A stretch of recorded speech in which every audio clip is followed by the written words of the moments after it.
আজকে যে রেসিপিটি করে দেখাবো মাটন কড়াই। এটি করতে কি কি উপকরণ লাগছে চলুন একবার দেখে আসি। মাটন কড়াই। উপকরণ: তেল 4 ভাগের 1 কাপ, কুচি আধা কাপ, আদা কুচি 1 চা চামচ, রসুন কুচি 1 চা চামচ, টক দই আধা কাপ, কাজু বাদাম বাটা 1 টেবিল চামচ, জিরা গুঁড়া আধা চা চামচ, হলুদ গুঁড়া আধা চা চামচ, মরিচ গুঁড়া আধা চা চামচ, দারচিনি গুঁড়া আধা চা চামচ, গরম মশলা গুঁড়া আধা চা চামচ, খাসির মাংস 1 কাপ, টমেটো পিউরি 1 টেবিল চামচ, ঘি 1 টেবিল চামচ, টমেটো কেচাপ আধা কাপ, ক্যাপসিকাম কুচি আধা কাপ, মাওয়া 1 চা চামচ ও লবণ স্বাদ। দেখে নিলেন কি কি উপকরণ লাগছে, চলুন রেসিপিটি তৈরি করি।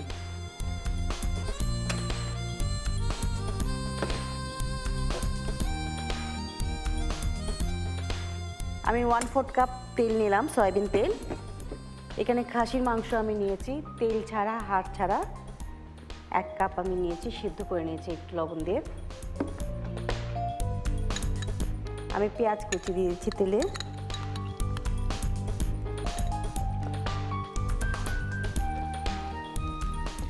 এটাকে হালকা বাদামি করে ভেজে নেব একটু। খাসির মাংসে এমনিতে তো প্রচুর পরিমাণে প্রোটিন আছে, বাড়ন্ত বয়সী শিশুদের জন্য তো খুবই ভালো। এই পেঁয়াজের সাথে আমি নিচ্ছি আদা কুচি 1 চা চামচ,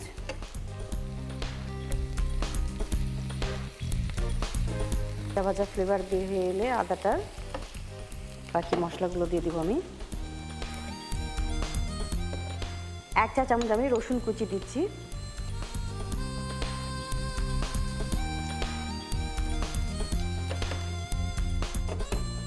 চুলার আঁচটা একটু কমিয়ে দিচ্ছি। টক দই নিচ্ছি আমি 1/2 কাপ, কাজু বাদাম বাটা 1 চামচ,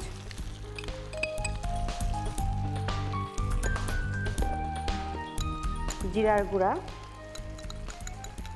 আধা চা চামচ, হলুদের গুঁড়া আধা চা চামচ, লাল মরিচ আধা চা চামচ,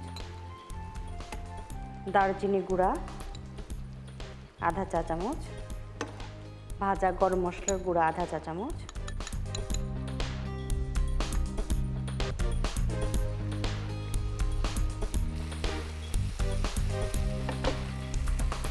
এই মশলার মধ্যে আমি মাংসটা ঢেলে দিচ্ছি।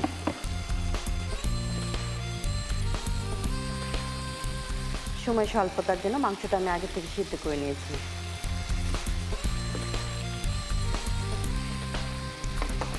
এটার সাথে দিচ্ছি আমি টমেটো পিউরি 1 টেবিল চামচ, ঘি,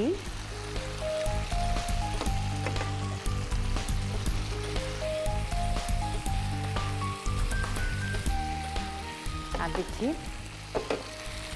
টমেটো কুচি 1/2 কাপ, ক্যাপসিকাম কুচি লম্বা করে কুচি করে নিয়েছি 1/2 কাপ,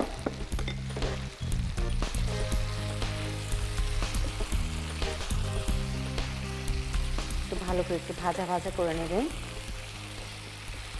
এটার সাথে দিচ্ছি একটু 1 চা চামচ পরিমাণ মাওয়া, লবণটা পরিমাণ মতো দিচ্ছি।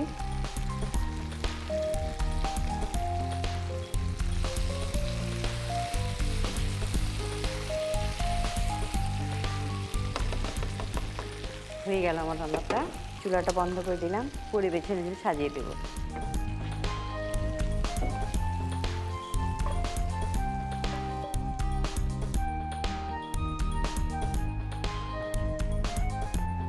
হয়ে গেল আমার মাটন কড়াই।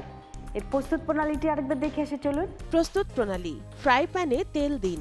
তেল গরম হয়ে এলে পেঁয়াজ কুচি দিয়ে লালচে করে ভাজুন। এরপর আদা কুচি, রসুন কুচি, টক দই, কাজু বাদাম বাটা, জিরা গুঁড়া, হলুদ গুঁড়া, মরিচ গুঁড়া, দারচিনি গুঁড়া, গরম মশলা গুঁড়া, খাসির মাংস, টমেটো পিউরি এবং ঘি দিয়ে নাড়ুন। এরপর এর মধ্যে টমেটো কুচি, ক্যাপসিকাম কুচি, মাওয়া ও লবণ দিয়ে রান্না করুন।